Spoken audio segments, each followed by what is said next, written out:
Hi, I'm John Green. This is Crash Course U.S. History, and today we're going to talk about the guy who arguably did the most to shape the world that I live in. No, Stan, not Carrot Top. No, not Cumberbatch, although he did do the most to shape the Tumblr that I live in. I'm talking about the great communicator, Ronald Reagan. Reagan is a fascinating president because he was, in lots of ways, straightforward. Like, his presidency was called the Reagan Revolution, but it's a bit odd that he gets so much credit for changing America because he was one of the least hands-on of all presidents. And as you know, here at Crash Course, we don't really indulge in great man history. So we're going to talk about Reagan, but we're also going to talk about the forces that predated his presidency that led to the so-called Reagan Revolution. Mr. Green, I remember some of this stuff. It's like almost interesting. Now, I'm glad to be almost interesting me from the past. Someday, maybe you'll be almost interesting.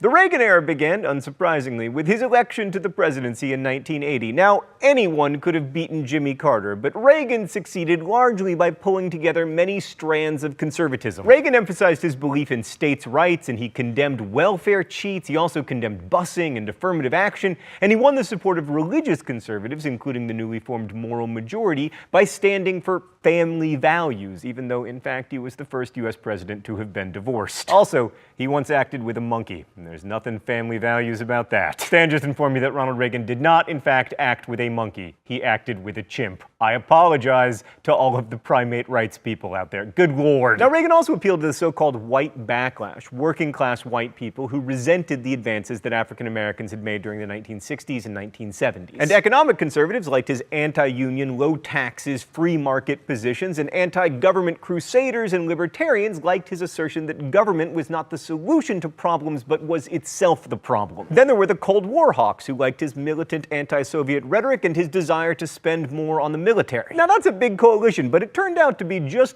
barely a majority coalition. Still, Reagan won in 1980. He even carried the traditionally Democratic states of Illinois and New York, proving that Jimmy Carter really was profoundly unelectable. A lot of Reagan's policy ideas weren't actually that popular at the time, but he truly was a great communicator. I mean, Reagan was a former actor, and he knew how to talk to people without them feeling condescended to. His relentless optimism was a welcome contrast to Jimmy Carter being like, you should wear sweaters inside to save fuel. Sorry, Jimmy, this is America.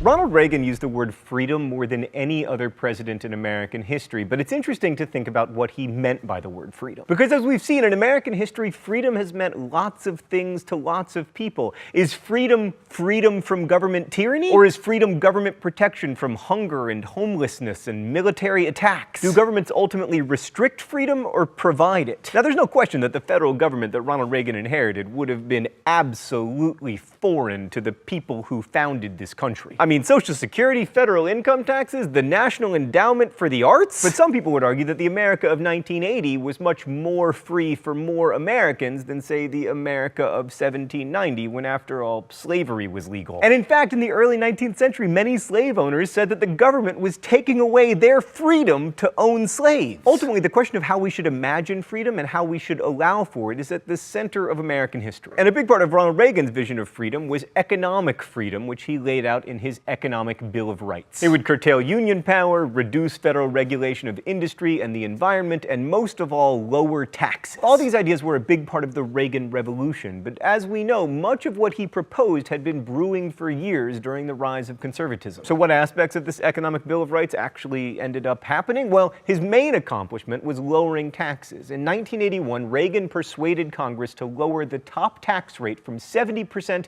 to 50%. In 1986, Congress went much further with the Tax Reform Act that lowered the top income tax rate to 28%. Oh, it's time for the mystery document? The rules here are simple. I read the mystery document, I either get the author of it correct or I get shocked. All right, here we go. Can I just take a preliminary guess that it's going to be Reagan? I will not accept the excuse that the federal government has grown so big and powerful that it is beyond the control of any president, any administration, or Congress. We are going to put an end to the notion that the American taxpayer exists to fund the federal government. The federal government exists to serve the American people and to be accountable to the American people. On January 20th, we are going to reestablish that truth. Also on that date, we are going to initiate action to get substantial relief for our tax-paying citizens and to put people back to work. We will simply apply to our government the common sense that we use in our daily lives. It is Reagan! Stan is telling me that I'm not going to get the check mark unless I guess the correct speech. Well, he talked about January 20th, so obviously it's not his inaugural address. It's either the acceptance speech he gave at the convention or like the speech that he gave after he was elected, but I don't think... Convention? Yes!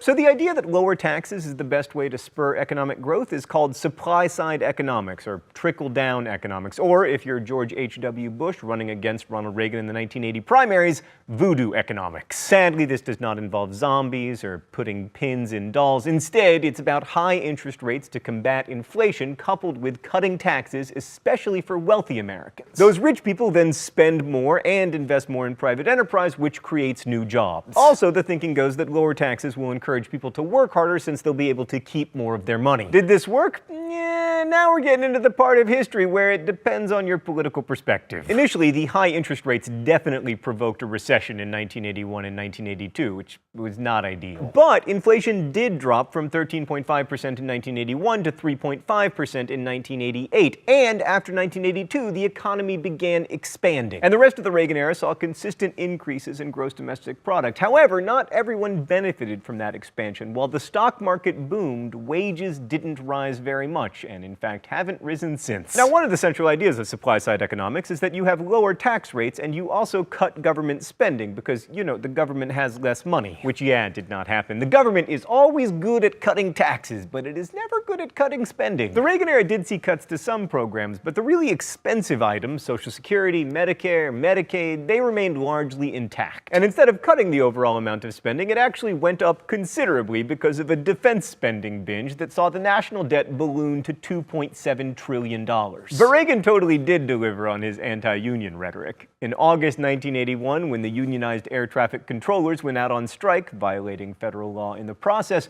Reagan fired more than 11,000 controllers who refused to return to work. So as I mentioned before, the 80s were a pretty great decade for Wall Street generally, which is why Oliver Stone made a movie about it that immortalized the line, "Greed is good." In the 1980s, it became easier to make money buying and merging companies than actually, like, running them profitably. But fortunately, we later dealt with that problem. Oh, we never fix the problems, we only fix the things that are fine. Oh, one of the reasons American history is so important to me is I want us as a country to, like, summon the courage to deal seriously with our problems. Sometimes I think that we're just so cowardly, like we're the cowardliest country on earth. Oh, what about France?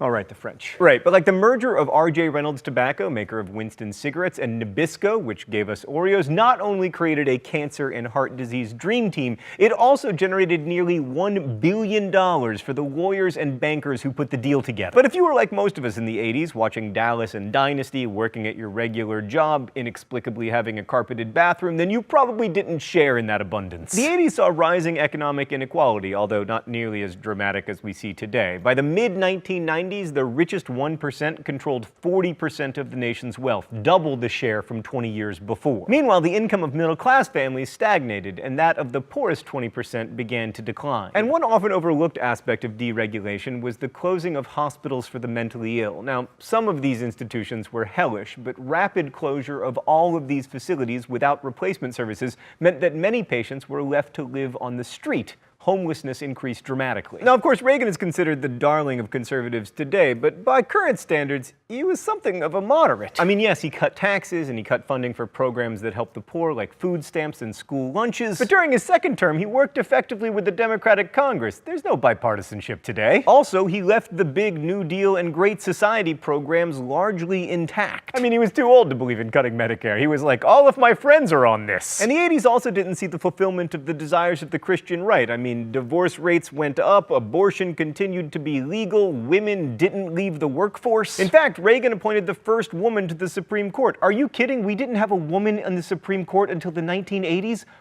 This is the craziest country ever. Even affirmative action persisted, and Nancy Reagan's urging of Americans to just say no to drugs didn't convince anybody. And then we have Ronald Reagan's reputation as the man who ended the Cold War. The thinking here goes that Reagan spent so much money on defense that the Soviets bankrupted themselves trying to compete. And there may be a case to be made there, but we don't want to remove agency from the people who protested the oppression of life behind the Iron Curtain. So while you can argue that the Reagan administration helped create good conditions for the change that happened, the people who made the change made it.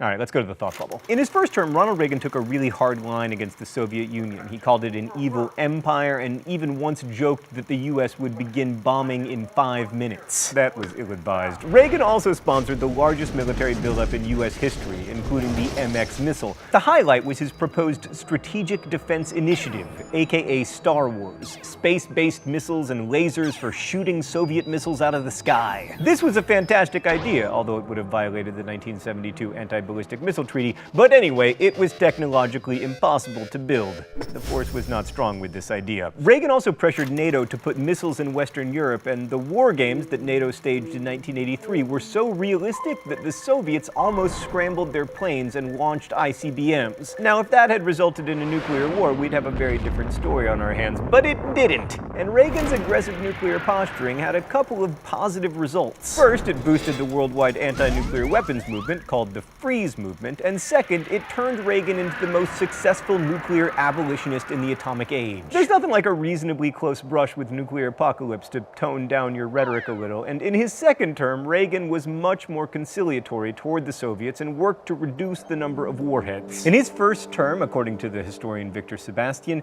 Reagan spent nearly as much on defense as Presidents Nixon, Ford, and Carter combined, and much more than both the cost of the Korean and Vietnam Wars. But in his second term, Reagan toned down both the spending and his rhetoric, declaring, "Our constant and urgent purpose must be a lasting reduction of tensions between us." Thanks, Thought Bubble. So Reagan was able to negotiate the first reduction in nuclear weapons with the new Soviet premier Mikhail Gorbachev in 1986. In fact, the two leaders might have tried to get rid of nuclear weapons altogether, but Reagan's unwillingness to give up his Star Wars initiative made that impossible. That was a big deal, but the rest of Reagan's foreign policy was somewhat less triumphant. For instance, he sent Marines to Lebanon as part of a peacekeeping mission, but then withdrew forces after 241 of them were killed by a car bomb. And Middle Eastern policy played a key role in the biggest controversy of Reagan's presidency, the Iran-Contra scandal. This was truly one of the craziest schemes ever hatched up by an American presidential administration, which is really saying something. The Contras were rebels seeking to overthrow the socialist Sandinista government of Nicaragua.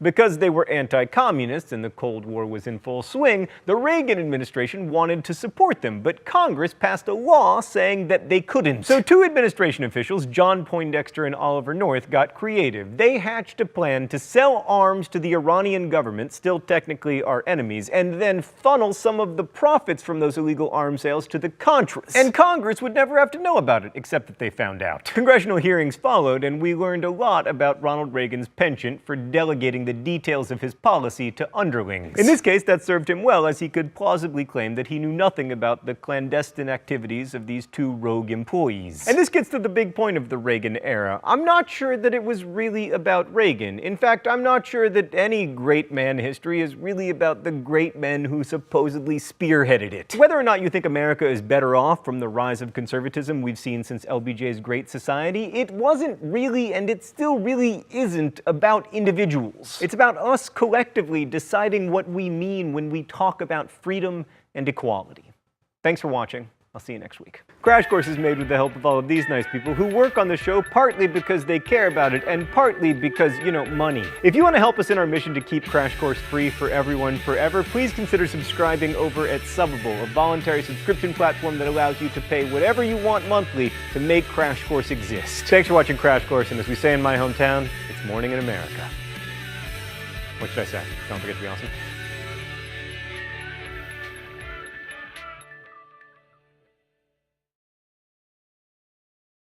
Hi, I'm John Green. This is Crash Course U.S. History, and we've finally done it! We have reached the moment where we get to talk about the presidency of George H.W. Bush, the second most important man named George Bush ever to be president of the United States. A man so fascinating that we did not give him a face. Mr. Green, so we're almost in the present. Well, we're never really going to get to the present me from the past because we're always in the past. But you are like 20 years in the past, which is soon going to create a time paradox that I cannot possibly deal with. So I'm just going to let Hank deal with that over on the science shows.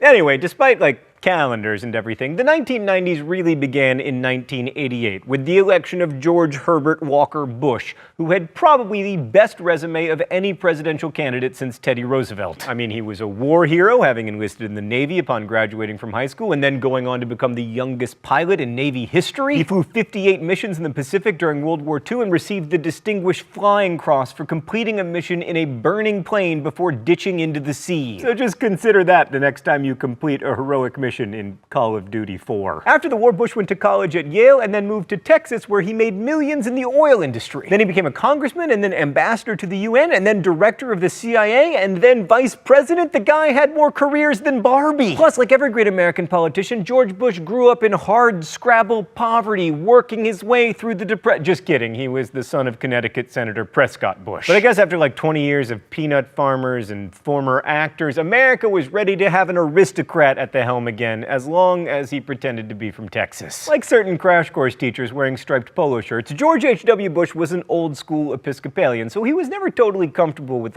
public professions of faith. So when it came time to pick his vice presidential candidate, Bush chose J. Danforth Quayle, aka Dan, a young family values senator from right here in Indiana. Now these days, of course, Dan Quayle is primarily known for getting in an argument with a fictional television character named Murphy Brown, and also for not being able to spell the word potato, but once upon a time, he was a promising young Republican. Bush's opponent in that 1988 election was Massachusetts Governor Michael Dukakis, who was perceived as competent but kind of heartless and weak and a little bit clueless. As this famous picture of him in a tank indicates, he was not a war hero. But at the beginning of the Democratic primary, the leading contender was actually the Reverend Jesse Jackson, who had a legitimate shot at being the first African-American Democratic presidential nominee. That would have to wait, because instead the Democrats chose the northern liberal Governor Dukakis and paired him with Texas Senator Lloyd "I'm gonna make Dan Quayle look good" Benson, which I bring up primarily to point out that Texas actually used to have Democrats. So negative campaign ads had existed before 1988, but the 1988 election took it to an entirely new level and ushered in the era of going negative in politics. Everybody says they hate negative ads, but they also work. The Bush campaign's efforts to make Dukakis look weak on defense and crime were brutally effective. The most infamous ad featured Willie Horton, who, while on furlough from prison, committed rape and murder. And even though Dukakis' Republican predecessor had actually started the furlough program, the Horton crime occurred while Dukakis was governor. The ad worked. Dukakis was regarded as a liberal who was weak on crime. In fact, it was George H.W. Bush who was the first to use the word liberal as an insult in American politics, which represents the larger shifts that were happening. So in retrospect, possibly the most important thing about the 1988 campaign was George Bush's famous pledge at the Republican convention: "Read my lips, no new taxes."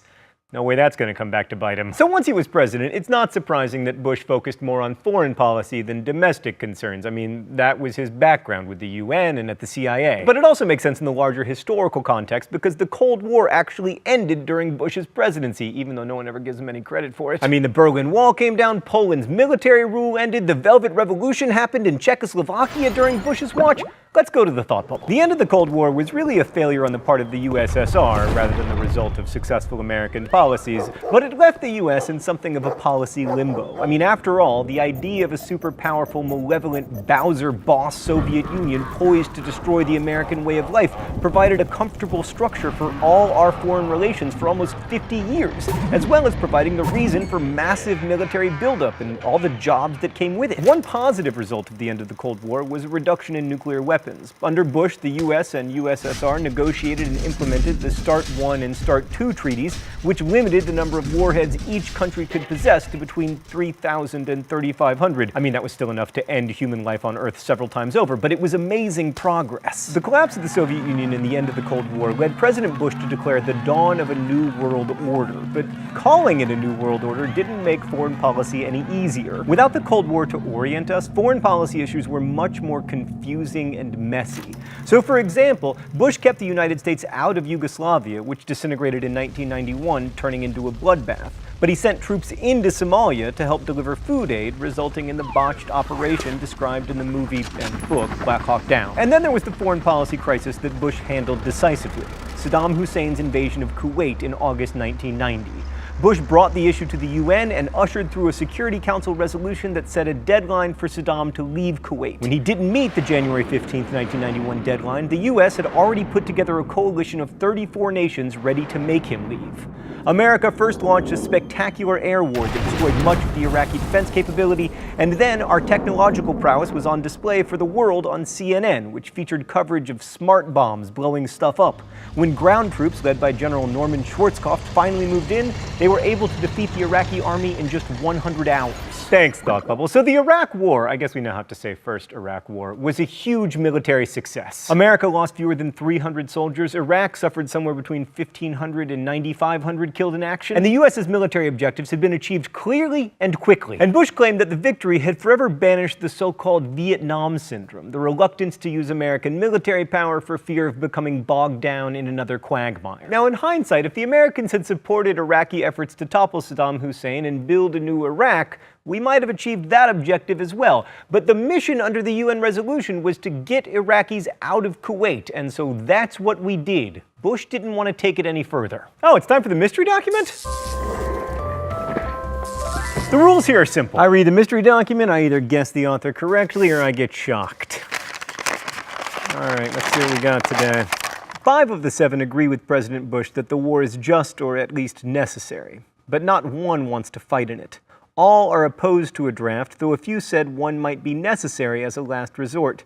They said they would gladly serve in non-military public service jobs. This might sound selfish, but I think it would be a shame to put America's best minds on the front lines, said Jason Bell, 20, a junior English major from Elizabethtown, Kentucky. If we have to go, we have to go. But I think it would be a shame. Yeah, Jason Bell, that does sound selfish. All right, Stan, this is from like a newspaper or magazine. I assume that you are using it to call attention to the fact that this was really the first big American military initiative without a draft. And it also reminds us that the war was not universally popular. I mean, at least before it was fought. After it was fought, it pretty much was. But I have no idea who actually wrote the piece in the mystery document. How would I know that? Is it a famous journalist? Is it like David Halberstam? No? David Maraniss? Marinus? But who the hell is that? Does he have a Wikipedia article? Meredith, does he have a Wikipedia article? All right, apparently he does have a Wikipedia article. He even won a Pulitzer Prize, so congratulations, sir.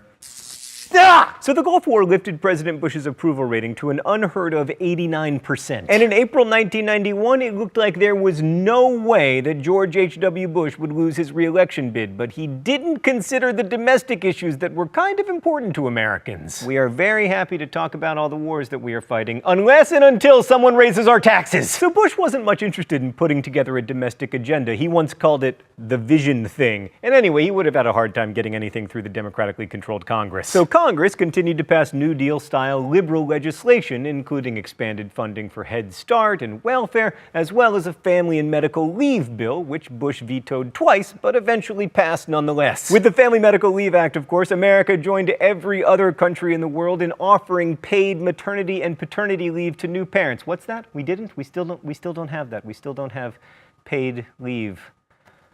Oh, God. However, you are no longer allowed to be fired for 12 whole weeks while you take unpaid leave to care for your child. That's why Stan couldn't replace me with text-to-voice software after my daughter Alice was born. But in news that actually was sort of cutting edge, Congress also enacted the Americans with Disabilities Act in 1991. Okay, before I talk about the recession that ended George Bush's presidency, I want to talk about Rodney King. Because this revealed huge fissures in the American population and called into question the achievements of the rights revolution. In April 1992, an all-white jury in Simi Valley found 3 of 4 policemen not guilty of beating black motorist Rodney King, even though the incident had been recorded on videotape. After the verdict, Los Angeles erupted into the deadliest riots seen in America since the New York City draft riots. 52 people were killed and 2,300 injured in rioting that caused $1 billion in property damage. So obviously, race remained a volatile issue in the U.S. It was also an issue that Bush seemed unprepared to deal with. Like, he toured burned-out L.A. neighborhoods, but he had little in the way of real comfort to offer, which contributed to the perception that he was this millionaire, Ivy League-educated Washington insider who was out of touch with regular Americans. But the biggest issue to most Americans was money. America fell into recession in 1990, and the slump lasted until 1992. It might have been caused by the end of the Cold War and subsequent reductions in defense spending, or by Fed Chairman Alan Greenspan's sluggish refusal to lower interest rates, or maybe the economy just needed to reset at a lower number after growing every year since 1982, or maybe macroeconomics is more complicated than who's president, and sometimes people unjustly get blamed or credited for things that they had very little to do with. Regardless, 4.5 million Americans lost their jobs, and the unemployment rate rose from 5.3% in 1989 to 7.5% in 1992, its highest level in almost a decade. Along with the many thousands of manufacturing workers who lost their jobs in America's continuing deindustrialization, white-collar workers were thrown out of work too, and college graduates, of whom there were record numbers, couldn't find work as they came out of school.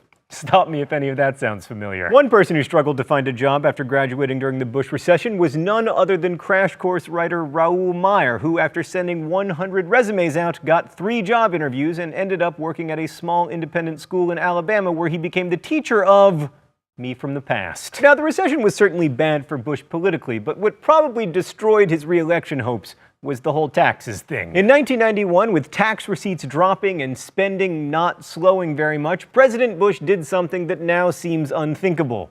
He authorized a tax increase. And in doing this, he really called his conservative credentials into question, especially in the eyes of small government-wanting, libertarian-leaning Republicans. They'd never really trusted the faux Texan Bush anyway, but he had said, "Read my lips," and they believed him. But it turned out he had no lips. Now, when coupled with Bush's lukewarm support of the evangelical wing of the Republican Party and his running mate's inability to spell the word potato, it all prompted a primary challenge from conservative commentator Pat Buchanan, which he beat back easily. However, some of the GOP voter base, especially evangelical Christians, stayed home on election day. Then there was also a third-party candidate, Texas billionaire and Muppet impersonator H. Ross Perot, who won 19% of the vote, the best third-party performance since Teddy Roosevelt in 1912. All of this came together to open the door for a pudgy lad from Hope, Arkansas, who'd never inhaled marijuana and didn't cheat on his wife except for sometimes, named William Jefferson Clinton. Looking back from today, the fascinating thing about the George H.W. Bush administration is that it seems like a weird interruption in a larger narrative. For a couple decades, we'd seen increasing conservatism and rising partisanship, and then suddenly George H.W. Bush comes along and everybody kind of works together. They didn't always make good decisions when working together, but they did make decisions. But what's really fascinating to me is that if you're from Eastern Europe or China, this period was one of the most important in history. Whereas if you're American, arguably the most important thing the leader of this era ever did was raise George W. Bush. For better and for worse, America didn't really change that much as a result of the end of the Cold War. But we're creeping up now on the growth of the internet, which will change the way that Americans and everyone else imagines history and everything else forever. Thanks for watching. I'll see you next week.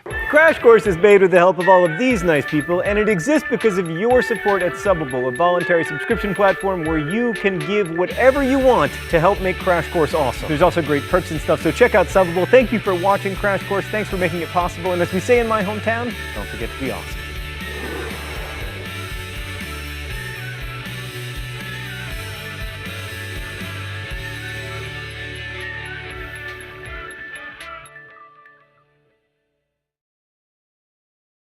Hi, I'm John Green. This is Crash Course U.S. History, and today we have finally reached the Clinton years. Bill Clinton and I are really quite similar, actually. We were both brought up in the South. We both came from broken families. Well, no, not actually. Also, I did not attend an Ivy League university. Yeah, I'm actually nothing like Bill Clinton. Well, except for the Southern thing. And also, both of us are married to women who are smarter than we are. Mr. Green! But he was president. Whatever, I'm still young me from the past. Clinton wasn't even governor of Arkansas until he was like...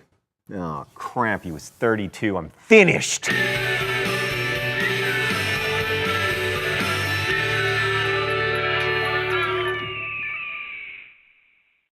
So Clinton's presidency was focused on domestic policy and a sex scandal. In fact, his campaign war room famously featured a sign that read, "It's the economy, stupid."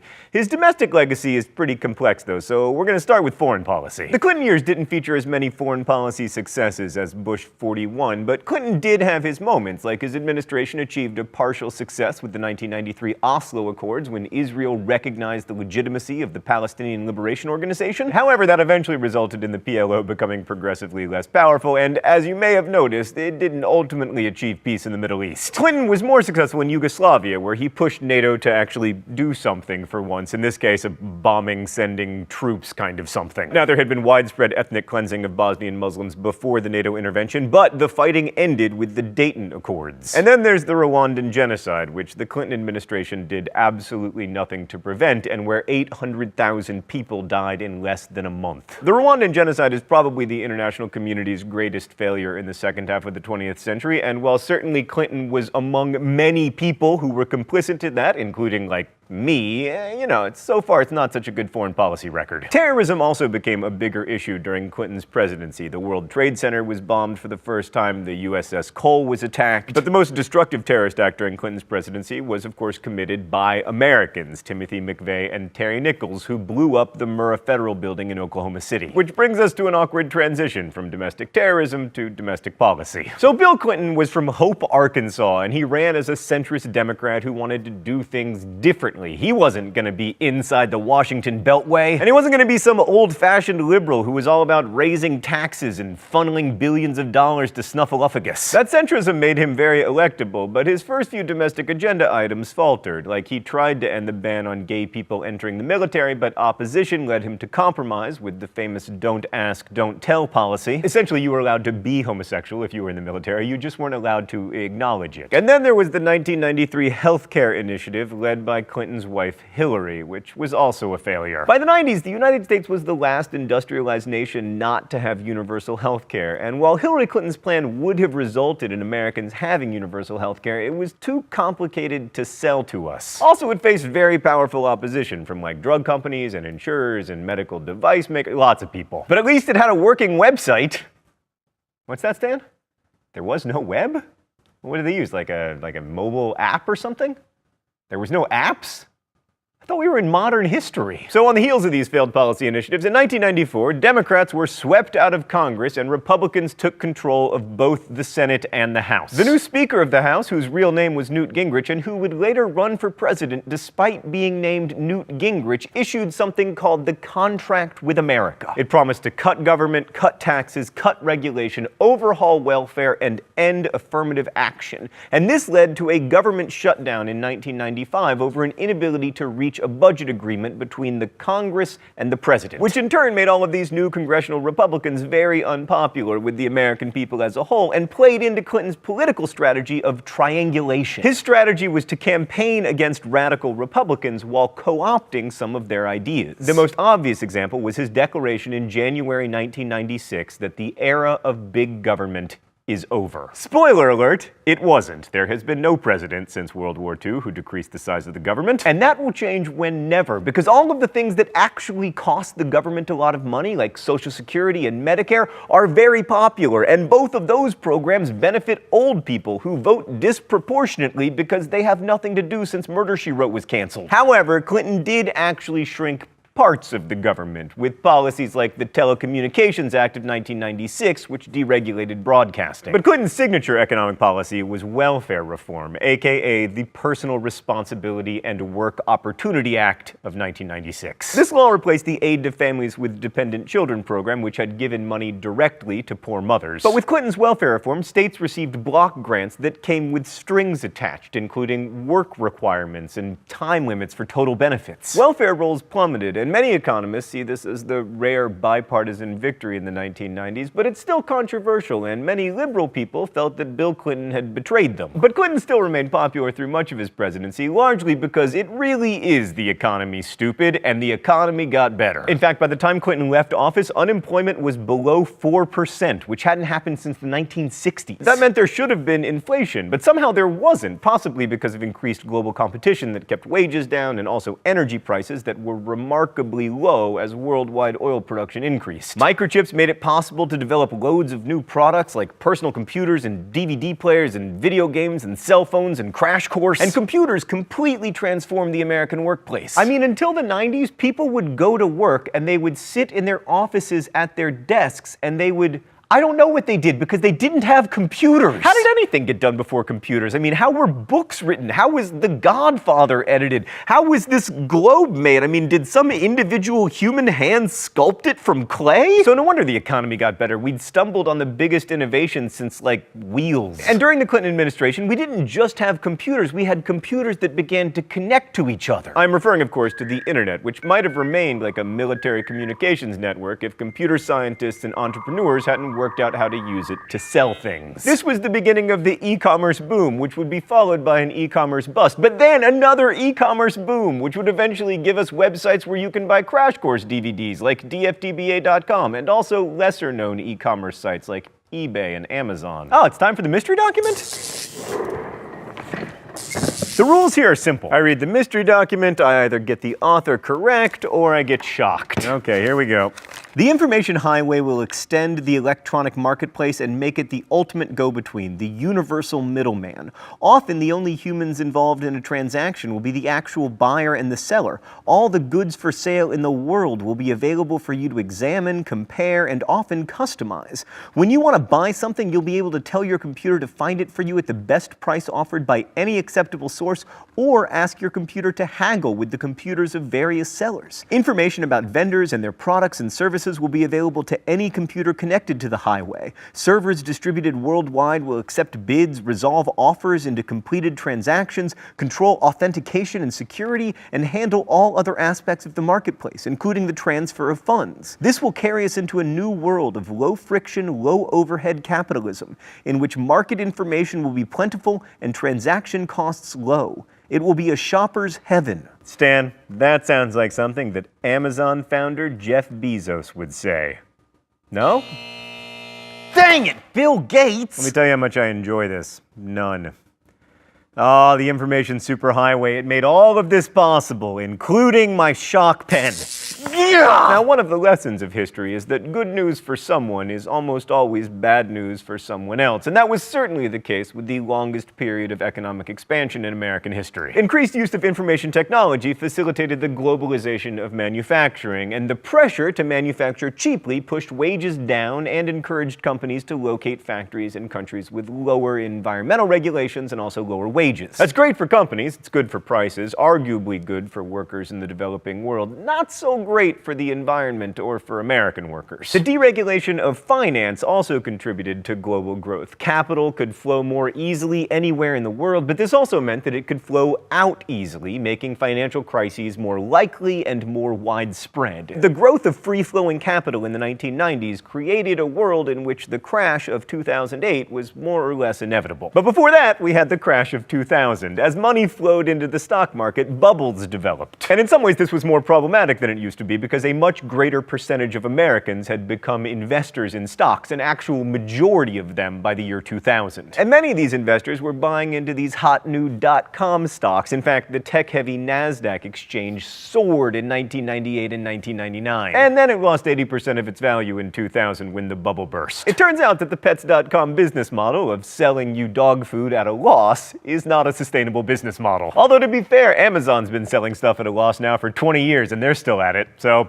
you know, maybe I'm wrong. So during this period, real wages grew, but the gains were very unequal. Like when you adjust for inflation, wages of non-supervisory workers remained below what they were in the 1970s. And for the poor, it was even worse. Our old friend Eric Foner reports that average after-tax income of the poorest 1/5 of Americans fell 12%, and that of the middle 1/5 decreased by 3%. Meanwhile, the income of the top fifth increased by 38%. Now, of course, this trend toward economic economic inequality and the majority of jobs being created in low-wage, insecure service industries would continue into the 21st century. But the economic and political pictures that we've sought to paint only tell half the story of the 1990s, because it was also a decade characterized by what has been called the culture wars. A big part of this was immigration, which rose enormously after immigration reform in 1965. Between 1965 and 2000, the U.S. saw almost 24 million immigrants arrive, compared with 27 million during the peak immigration period between 1880 and 1924. Fully half of the new immigrants came from Latin America and the Caribbean,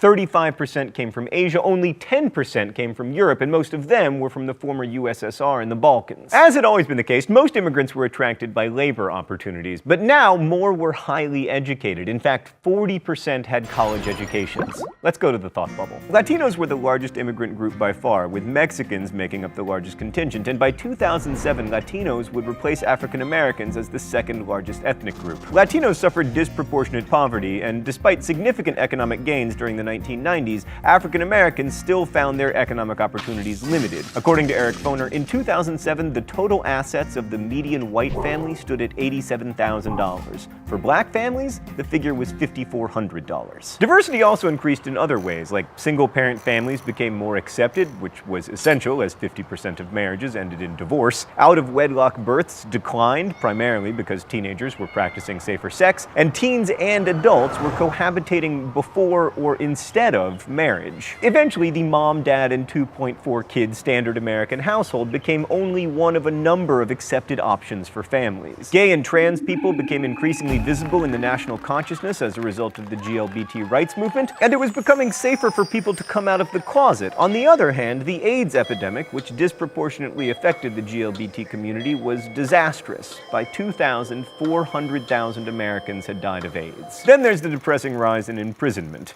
Politicians competed with each other to see who could be tougher on crime, and as the war on drugs continued, many state legislatures passed 3 strikes laws, meaning that people who were convicted of 3 felonies would go to prison for life. The number of Americans in prison skyrocketed. By 2008, it was 2.3 million, 1/4 of the total number of inmates on planet Earth. Thanks, Thought Bubble. Although I have to say, I thought this was going to be a happy one. I mean, the economy is growing, things are getting better for people in the GLBTQ community, and then boom, boom, boom, boom, boom, it's all terrible. I don't want to underplay the many benefits of our increased prosperity and diversity, but all of this multiculturalism and change made for a very tense political atmosphere. To some people, it seemed like the open, freewheeling liberalism of the 60s had run amok, and those people really started to hate the Clintons. But among Bill Clinton's many flaws, facelessness, cigar smoking, his biggest was his inability to stop cheating on his wife. Clinton had dodged accusations of extramarital scootily pooping while running for the presidential nomination, which contributed to his unfortunate Slick Willie moniker. But while he was president, Clinton's former employee Paula Jones sued him for sexual harassment that had allegedly occurred, I guess it probably occurred, allegedly occurred while he was governor of Arkansas. While gathering evidence for that lawsuit, investigators discovered that the president had carried on a sexual relationship with a young intern named Monica Lewinsky. The president denied having sexual relations with Monica Lewinsky, which was a lie, unless you are President Bill Clinton and have a very narrow definition of sexual relations. That lie to a Justice Department official was the basis for articles of impeachment for perjury and obstruction of justice. And so it was that the President of the United States was impeached for saying that he didn't have sex with a woman that he did have sex with, unless, of course, you define sex very narrowly, and it all depends on what your definition of is, and etc. In early 1999, Clinton was acquitted of these charges in a congressional vote that went right down party lines, and he served out the remainder of his term, but he was significantly weakened. Also, he served out the remainder of his presidency sleeping on the couch. So the 90s were a really pivotal decade to the world that we live in right now, a globalized, multicultural, Instagram-filtered world. But as we became more globally connected, political divisions grew within the United States. And this became especially problematic because with the growth of the internet, it was easier than ever to only hear voices that you already know you agree with, to live inside of an echo chamber where your news doesn't necessarily resemble your neighbor's news. In some ways, Bill Clinton directed these changes, but in most ways, they directed him. But that's what I find so fascinating about history. Even the fancy people who get their heads on the chalkboard, even they are subject to historical forces. Thanks for watching. I'll see you next week. Crash Course is made with the help of all of these nice people, and it's possible because of your support through Subbable.com, a voluntary subscription service that allows you to pay monthly for Crash Course whatever you want so that we can keep it free for everyone forever. You'll find lots of cool perks at Subbable, like the chance to sponsor videos and signed posters and stuff, so please check it out. You can click here on my face, or there is a link in the video info below. Thank you so much for watching Crash Course. Thanks for making it possible, and as we say in my hometown, don't forget to be awesome.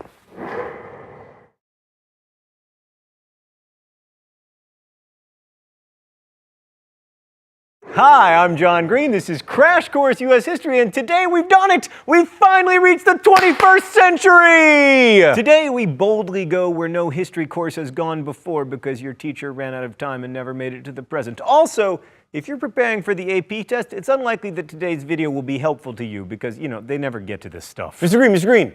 Awesome. Free period. Yeah, me from the past. There's no such thing as a free period. There's only time and how you choose to use it. Also, me from the past, where in your future, hold on, I gotta take this stuff off. It's hard to take me seriously with that.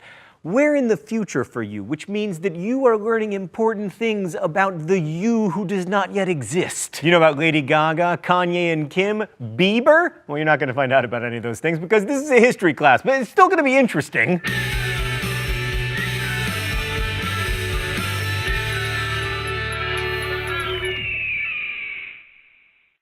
So the presidency of George W. Bush may not end up on your AP exam, but it's very important when it comes to understanding the United States that we live in today. The controversy starts with the 2000 election. Democratic presidential candidate Al I Invented the Internet Gore was sitting vice president, and he asked Bill Clinton not to campaign much because a lot of voters kind of hated Bill Clinton. The Republican candidate was George W. Bush, governor of Texas, and unlike his father, a reasonably authentic Texan. You know, as people from Connecticut go. Bush was a former oil guy and baseball team owner, and he was running as a compassionate conservative, which meant he was organizing a coalition of religious people and fiscal conservatives. And that turned out to be a very effective coalition, and George W. Bush got a lot of votes. He did not, however, get as many votes as Al Gore. But as you'll no doubt remember from earlier in Crash Course U.S. History, in the United States, presidential elections are not decided by popular vote. They are decided by the Electoral College. So the election was incredibly close. It solidified the red-blue divide that has become a trope for politicians since. And in the end, Gore won the popular vote by about 500,000 votes. However, Al Gore did not have the necessary electoral votes to become president, unless he won Florida.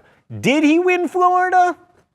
I don't even want to go there. In Florida, the vote was ridiculously close, but George W. Bush had a gigantic advantage, which is that his brother, Jeb Bush, was the governor of Florida. So when it came time to certify the election, Jeb was like, yeah, my brother won, no big deal. But then the Gore campaign sued to have a recount by hand, which is allowed under Florida law. But then Bush's lawyers asked the Supreme Court to intervene, and they did. Their decision in Bush v. Gore remains rather controversial. They ruled that the recount should be stopped, interfering with the state law and also a state's electoral process, which is a weird decision for strict constructionists to make. However, one of the strong points of the United States these past couple centuries has been that sometimes we have the opportunity to go to war over whether this person or that person should be president, and we choose not to. So regardless of whether you think the recount should have gone on or George W. Bush should have been elected, he was, and he set to work implementing his campaign promises, including working on a missile defense system that was very similar to Star Wars. And that was Ronald Reagan's Star Wars, not George Lucas's Star Wars. Man, if we could get a federally funded new Star Wars trilogy that doesn't suck, that would be awesome. Anyway, in the first 100 days of his presidency, Bush also barred federal funding for stem cell research, and he supported oil drilling in the Arctic National Wildlife Refuge. And speaking of environmental policy, the Bush administration announced that it would not abide by the 1997 Kyoto Protocol on carbon emissions.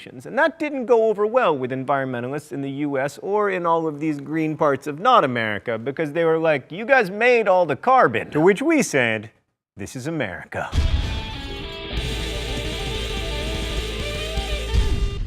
Bush also attempted education reform with the No Child Left Behind Act, which mandated that states implement rigorous standards and testing regimes to prove that those standards were being met. The No Child Left Behind Act is especially controversial with teachers, who are great friends of Crash Course U.S. History, so we will say nothing more. Most importantly, George W. Bush pushed through the largest tax cut in American history in 2001, claiming that putting more money in Americans' pockets would stimulate growth in an economy that had stumbled after the bursting of the dot-com bubble in 2000. Oh, it's time for the mystery document?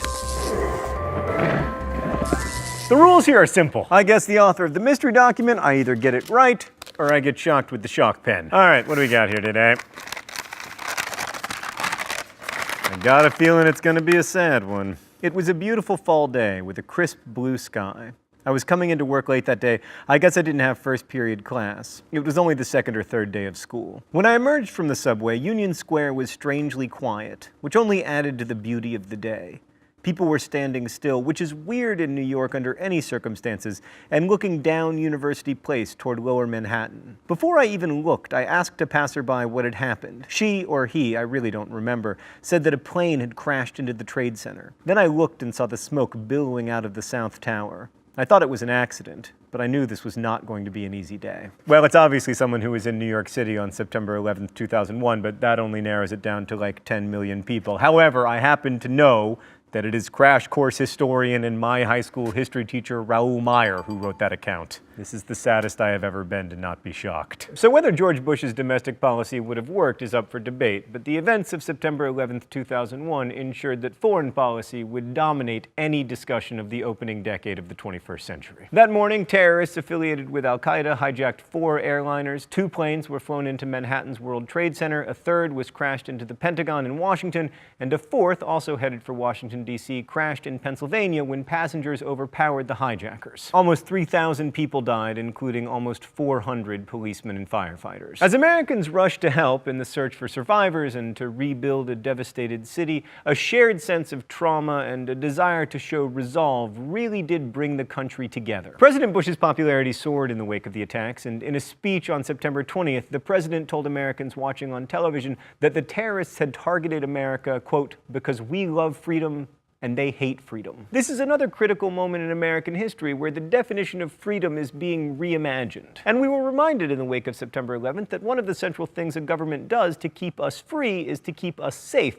But at the same time, ensuring our safety sometimes means impinging upon our freedoms. And the question of how to keep America safe while also preserving our civil liberties is one of the central questions of the 21st century. At any rate, in that September 20th speech, the president announced a new guiding principle in foreign policy that became known as the Bush Doctrine. America would go to war with terrorism, making no distinction between the terrorists and the nations that harbored them. Bush laid out the terms for the world that night: either you are with us, or you are with the terrorists. But that dichotomy, of course, would prove to be a bit of an oversimplification. So on October 7th, the United States launched its first airstrikes on Afghanistan, which at the time was ruled by a group of Islamic fundamentalists called the Taliban, who were protecting Osama bin Laden, Al-Qaeda's leader. This was followed by American ground troops supporting the anti-Taliban Northern Alliance in chasing out the Taliban and setting up a new Afghan government that was friendly to the United States. This new government undid many of the worst Taliban policies, for instance, allowing women and girls to go to school and even to serve in the parliament. More women than girls in the parliament, naturally. But by 2007, the Taliban was beginning to make a comeback. And although fewer than 100 Americans died in the initial phase of the war, a sizable force remained. And in the ensuing 12 years, the number of Americans killed would continue to rise. And then, by January 2002, Bush had expanded the scope of the global war on terror by proclaiming that Iran, Iraq, and North Korea were a, quote, axis of evil that harbored terrorists, even though none of those nations had direct ties to the September 11th attacks. The ultimate goal of the Bush Doctrine was to make the world safe for freedom and also to spread it, and freedom was defined as consisting of political democracy, free expression, religious toleration, free trade, and free markets. These freedoms, Bush said, were right and true for every person in every society. And there's no question that the Saddam Hussein-led Iraq of 2003 was not, by any of those definitions, free. But the 2003 invasion of Iraq by the United States was predicated on 2 ideas. First, that Iraq had weapons of mass destruction, chemical and biological weapons that they were refusing to give up,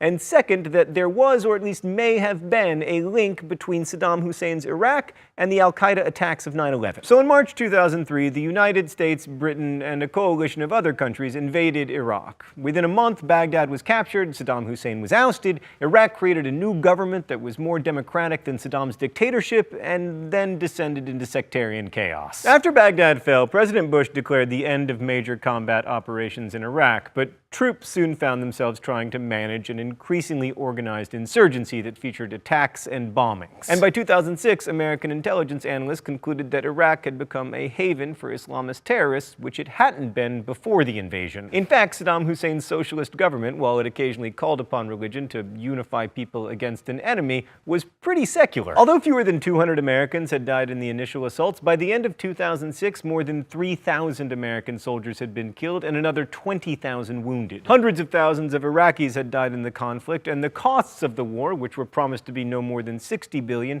had ballooned to $200 billion. So that, and we try very hard here at Crash Course to be objective, was a bit of a disaster. But let's now go back to the domestic side of things and jump back in time to the passage of the USA Patriot Act, which, believe it or not, is an acronym for the Uniting and Strengthening America by Providing Appropriate Tools Required to Intercept and Obstruct Terrorism Act of 2001. Oh, Congress, you don't pass many laws these days, but when you do, there's some winners. The Patriot Act gave the government unprecedented law enforcement powers to combat domestic terrorism, including the ability to wiretap and spy on Americans. At least 5,000 people connected to the Middle East were called in for questioning, and more than 1,200 were arrested, many held for months without any charge. The administration also set up a camp for accused terrorists in Guantanamo Bay in Cuba, but not the fun kind of camp, the prison kind. It housed more than 700 suspects. The president also authorized the National Security Agency to listen into telephone conversations without first obtaining a warrant, the so-called warrantless wiretapping. In 2013, Americans learned that NSA surveillance has of course gone much further than this, with surveillance programs like PRISM, which sounds like it's out of an Orwell novel. I mean, both like the name and the actual thing that it refers to. Meredith would like us to point out that PRISM is also the name of a Katy Perry album, proving that we here at Crash Course are young and hip and with it. Who is Katy Perry? Oh, right, she has that song in Madagascar 3. Sorry, I have little kids. The Supreme Court eventually limited the executive branch's power and ruled that enemy combatants do have some procedural rights. Congress also banned the use of torture in a 2005 defense appropriations bill sponsored by Republican John McCain, who himself had been a victim of torture in Vietnam. But the Defense Department did condone the continued use of so-called enhanced interrogation techniques like waterboarding, which most countries do consider torture. But George W. Bush won re-election in 2004, defeating the surprisingly weak John Kerry, who was characterized as a waffler on a number of issues, including the Iraq War. Kerry's history as a Vietnam protester and also terrible windsurfer probably didn't help him much. Bush's victory is still a bit surprising to historians. Admittedly, at that moment, the Iraq War seemed to be going pretty well. But during Bush's first term, the economy, which is usually what really drives voters, wasn't that great at all. A recession began during 2001, and the September 11th attacks made it much worse. And while the GDP did begin to grow again relatively quickly, employment didn't recover, hence all the description of it as a jobless recovery. 90% of the jobs lost in the 2001-2002 recession were in manufacturing, continuing a trend that we'd been seeing for 30 years. The number of steelworkers dropped from 520,000 in 1970 to 120,000 in 2004. And in his first term, George W. Bush actually became the first president since Herbert Hoover to oversee a net loss of jobs. Now, I want to be clear that that's not necessarily his fault. As I have said many times before, economics are complicated, and presidents do not decide whether economies grow. But at any rate, George W. Bush was reelected and went on to have an extremely controversial second term. Let's go to the thought bubble. In 2005, several events undermined the public's confidence in the Bush administration. First, Vice President Dick Cheney's chief of staff was indicted for perjury, and then House Majority Leader Tom "the Hammer" DeLay was indicted for violating campaign finance laws. Then in August 2005, Hurricane Katrina slammed into the Gulf Coast near New Orleans, submerging much of the city, killing nearly 1,500 people, and leaving thousands stranded without basic services. Disaster preparation and response was poor on the state, local, and federal levels, but the slow response of the Department of Homeland Security and Federal Emergency Management Agency was particularly noticeable, as thousands of mostly African-American New Orleans residents suffered without food or water. Damage to the city was estimated at around $80 billion.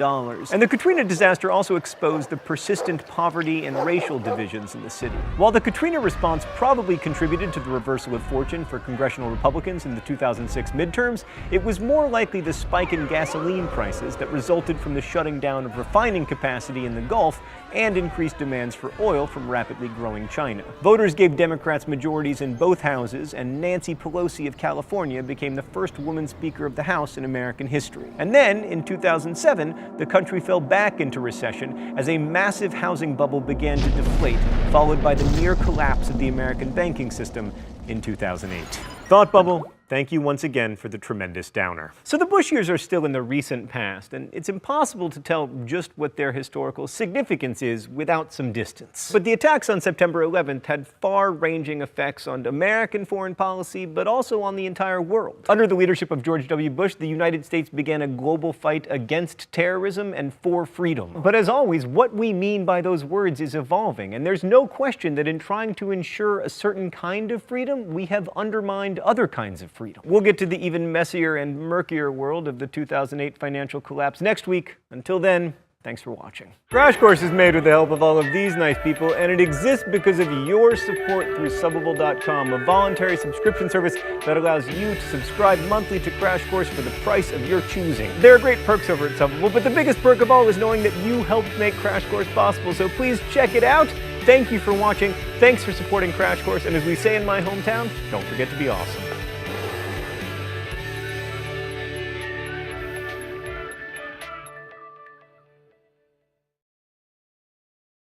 Hi, I'm John Green. This is Crash Course U.S. History, and we've done it! We've reached the end of history! Yeah, Stan says that history never ends, but whatever, we've reached the part that Me from the Present is in. So we aren't going to cover the astonishing results of the 2016 presidential election. What we are going to do is try to talk about historical events that are also current events. Future John Green here to tell you that in a stunning turn of events, the 2020 presidential election will be won by Harry Styles. I know that he's English and under 35, but we're going to change the Constitution to make it possible, because that's how much we love Harry Styles in 2020.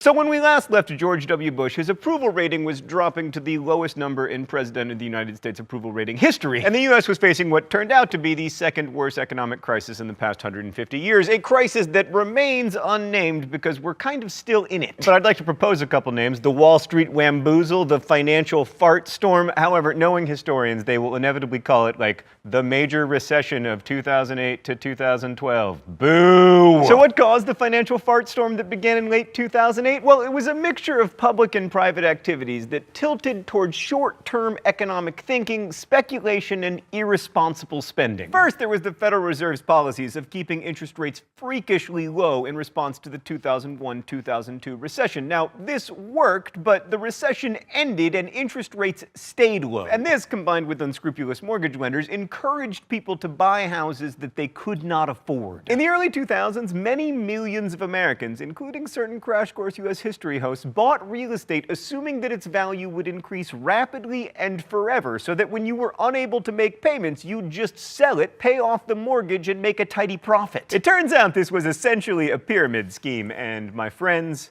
I was not at the top of the pyramid. So back then, you could buy a house with a so-called ninja loan, which sadly did not involve Mutant Ninja Turtles or pizza. Ninja stands for no income, no job, and no assets. Traditionally, people in this situation can't borrow hundreds of thousands of dollars, but in the early 2000s, these loans were given the benign-sounding designation subprime. So it's important to understand that it wasn't just like big Wall Street banks financing huge deals with debt. Regular people were doing it, like me. All this, of course, created a classic housing bubble, which was doomed to burst. Also, with the interest on government treasury bills effectively zero, investors had to look elsewhere for better returns, which led to the idea of issuing securities, these bond-like instruments that were backed by mortgages. The thinking was that the interest people paid on their mortgages would supply the underlying value of the security, the way that, like, tax revenues are the source of the value of a government bond. Now, of course, there'd be a minority of people who'd fail to pay off their securitized mortgages, but most people would pay okay because, they want to keep their houses. But it turns out that if you haven't paid any money to own your house, you don't feel that invested in it. Now, there were even more reasons why these securities were terrible ideas, but the important thing is that when the mortgages turned bad, these securities became toxic assets. Basically, the people who held them suddenly didn't know what they were worth, if anything, and banks overreacted to this uncertainty, as banks like to do, by not lending out any money. And that's called a credit freeze, which is very bad. So that's how a housing bubble turned into a full-fledged financial crisis. All right, let's go to the thought bubble. When banks stop lending, business can't function. So the stock market collapsed, with the Dow Jones Industrial Average dropping from above 14,000 to around 8,000, which wiped out $7 trillion of shareholder wealth. And a majority of Americans had money invested in the stock market, much of it in the form of retirement funds. With it being harder to borrow money, Americans finally cut back on their spending, which resulted in many businesses failing. And by the end of 2008, 2.5 million jobs had been lost, many of which were in manufacturing and construction. And because those were both male-dominated fields, it led to another change. By mid-2009, more women than men held paying jobs for the first time in American history. In the last 3 months of 2008 and the first 3 months of 2009, our GDP dropped 6%, and world trade cratered, and that led to unemployment and misery worldwide. The event that triggered the chaos was the failure of the investment bank Lehman Brothers in September, just 2 months before the presidential election. The Bush administration tried to stop the damage by getting Congress to pass the Troubled Asset Relief Program, or TARP, which was basically a $700 billion bailout for banks like Citigroup and Bank of America, insurance companies like AIG, and mortgage insurers like Fannie Mae and Freddie Mac. Regular individuals also received TARPs, but they had to buy them, and they weren't as cool. Anyway, these bailouts were probably necessary to stop a complete failure of the financial system, but they were very unpopular. Most of the banks that received a rescue from the taxpayers didn't help the homeowners facing foreclosure, and despite receiving millions of federal dollars, AIG famously continued to pay huge bonuses to its top executives. Thanks, Thought Bubble. So the end of the Bush years looked a lot like the end of the Hoover years. After a decade of Americans spending more money than they had, government taking a backseat to business interests, and deregulation of industries going hand in hand with increasing corruption, Barack Obama was faced with America's biggest economic challenge since the Great Depression. Oh, by the way, we got a new president, Barack Obama, who 50 years before his election couldn't have sat in the front of a bus in Alabama. So I know all the green parts of not America are mad at us for causing the great financial meltdown and whatever, and fair enough, but we do make some progress now and again. Barack Obama was young, he was relatively new on the national scene, and he represented change. He appealed to young people and minorities, and he harnessed the power of social media to communicate with supporters and get out the vote, and also raise tons of money. Also, he was on the cover of Us Weekly. You didn't see Martin Van Buren on the cover of Us Weekly. What's that? It didn't exist? Of course it existed. In 2008, Obama's election seemed like a political watershed, and not just because he was the first African-American president. He appeared to break Republicans' solid hold on the South. He won Virginia and North Carolina and Florida, and his supporters represented a coalition of African-Americans and Hispanics and white liberals, and especially young people. Oh, it's time for the open letter. I hope it's from that Us Weekly profile. The rules here are simple, he said for the final time. I'll tell you one thing that's going to change here at Crash Course. No more shock pens. I guess the author of the mystery document. If I'm wrong, I get shocked. All right, let's see what we got here today. For everywhere we look, there is work to be done. The state of our economy calls for action, bold and swift, and we will act, not only to create new jobs, but to lay a new foundation for growth. We will build the roads and bridges, the electric grids and digital lines that feed our commerce and bind us together. We'll restore science to its rightful place and wield technology's wonders to raise healthcare's quality and lower its cost. We will harness the sun and the winds and the soil to fuel our cars and run our factories. And we will transform our schools and colleges and universities to meet the demands of a new age. All this we can do, all this we will do. Speaking of things that we will do, I will get this right. It's Barack Obama's first inaugural. Ba-bam! No more shocks. The getting shocked part of my life has come to an end. Hopefully in Crash Course Literature, when I get things right, I'll get a puppy, and when I get things wrong, I'll get a rainbow. Stan says that my only reward is not being punished. So Obama promised to change the culture of Washington. He would end partisan squabbling. Sorry, I couldn't even get through that sentence. To be fair, he did end the squabbling. It became full-blown yelling. He also wanted a foreign policy based on diplomacy. He wanted to reduce inequality and increase access to healthcare. He wanted to curb greed and irresponsibility responsibility that had helped bring on the economic crisis, and he wanted to end the Bush tax cuts. He also wanted to end the wars in Iraq and Afghanistan and, as critics mocked, reverse global warming.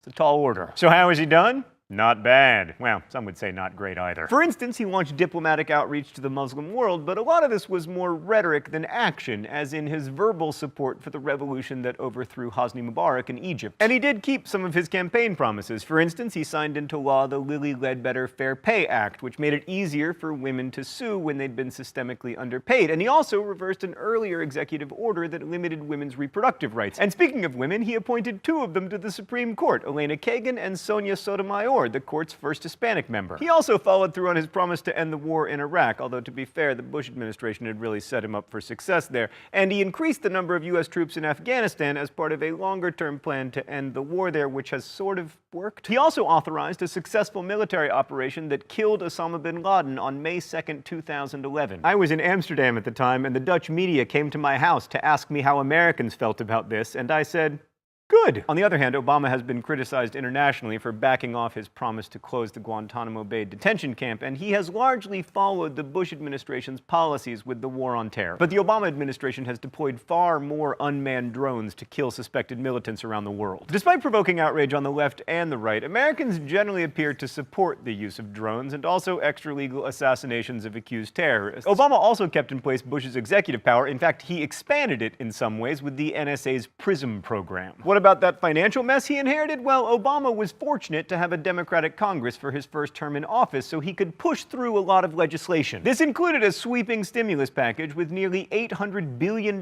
in new spending, most of it on infrastructure, that was signed into law on February 17, 2009, just 28 days into Obama's presidency. In the end, the Recovery Act cost $787 billion, more than the government had spent on a package of programs ever, like more than the Great Society, more than the New Deal. Did it work? Well, it depends on who you ask. Among 9 large studies, 6 found that the stimulus did have a positive effect on growth and employment. 3 found that it had little or no effect, and economists are equally divided. The stimulus is estimated to have saved about 3 million jobs, but it also increased the deficit quite a bit. So liberal economists see America's current 7% unemployment rate as evidence that the stimulus's Keynesian policies should have gone further, while conservatives say that the stimulus exploded the federal deficit and debt. Regardless, the recovery for the past few years has been steady, but quite slow. Lastly, let's turn to Obama's signature policy proposal, the Affordable Care Act, better known as Obamacare. The Affordable Care Act is arguably the most significant piece of social legislation since Medicare, and it seeks to move the United States into the ranks of countries with universal health care, a list that includes every industrialized nation on Earth. We're number 1 among countries that don't have universal health care. So Obamacare aims to reduce the number of Americans without health insurance by making it easier and less expensive for the uninsured to buy it privately. It's not a government insurance plan, but the government will subsidize those who can't afford insurance. That's going to be expensive, but fortunately, our healthcare system is so astonishingly inefficient that there are lots of places to save money, and the Congressional Budget Office at least thinks that it's going to be a wash. But controversially, the Act's insurance mandate means that if you don't have insurance from your employer, you must buy it, or else you have to pay a penalty. In 2012, the core of the law was upheld by the Supreme Court when they ruled that this was a constitutional use of the government's taxing power. As for Obama's success at ending partisan politics, not one congressional Republican voted for Obamacare, and many used it to campaign against Democrats in the 2010 midterm elections. And while the success of the Affordable Care Act won't be able to be determined for many years, there was a huge backlash against both Obama and his policies on Facebook and Twitter, and also the mysterious world of not the internet. One of these responses was the Tea Party, a reference to the Boston Tea Party and an acronym for Taxed Enough Already. For the record, I just want to say that the vast majority of Americans' taxes are lower now than they have been at any point in the last 100 years. But the Tea Party is also very concerned that deficits are out of control and that rising government spending is going to ruin America. Bolstered by 80 or so new Tea Party congresspeople, the Republicans took control of the House in 2010, and John, it's pronounced Boehner, became the Speaker of the House. All these Tea Party freshmen took their mandate to cut taxes and reduce spending taking very seriously, and that made it difficult for Boehner to compromise with the Obama administration. Over in the Senate, Democrats held a slim majority, but because of the filibuster, needed 60 votes to do anything, which made them look very dysfunctional. In fact, the 111th Congress was one of the least productive in American history. Obama was re-elected president in 2012, the Republicans continued to control the House, the Democrats continued to have a slim majority in the Senate, and now America is facing something of a political crisis. Unwillingness to compromise has precipitated a series of mini fiscal crises over things like the budget and raising the debt ceiling, things that Congress used to be able to hash out back when their business was governing, not ideological rigidity. Meanwhile, the economy has slowly added jobs and looks halfway decent at the moment, mostly because Europe looks so bad. Yay? That qualified questioning yay is about the last word I have to say on American history. The particular brands of ideological certainty we see today may seem new, but if you look at American history, you realize that this has been going on for a long time. The Tea Party is right that the Founding Fathers would be astonished by the extent of the American government and the extent to which it's involved in the lives of Americans. And progressives are right that people around the world have benefited from government investment in healthcare and infrastructure and transportation. We have to ask ourselves again, what does freedom really mean? Can you be free when you live in poverty or when you're one injury away from bankruptcy? Can you be free when the government can go to a secret court to read your text messages? We know that you can't be free if you're dead, so is the government's job to protect you not only by having a standing army, but also by making you wear your seatbelt? Those are ultimately ideological questions, but we have to grapple with them in a real, practical way, and the great story of American governance is compromise. But that has also often been the tragedy of American governance, as when the Constitutional Convention compromised over whether African American people were people. So if you've learned anything this year, I hope it's been that the American story that we find ourselves in now isn't entirely novel. And I think we have much to learn from those who came before us, both from their successes and from their many, many failures. Thank you so much for watching Crash Course U.S. History. Next, we will be discussing